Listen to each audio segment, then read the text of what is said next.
One day, your students will forget you. They'll forget your worksheets, your lesson plans, your formatted notes, the hours you spent on that question paper nobody even looked at twice.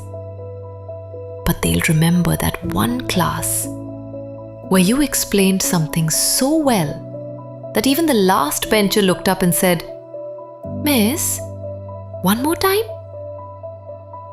That's teaching. When you'd walk into a class with something new and watch 30 faces get it at the same time.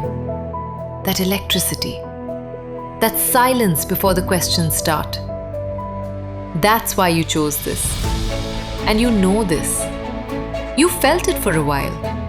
That somewhere along the way, the system buried the teacher.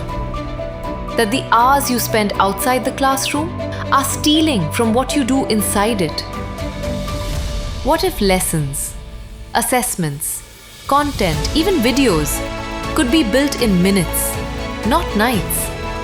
Not by replacing you, but by protecting you. By returning you to the path that matters. 2 days, one system, your teaching. Come, get your classroom back.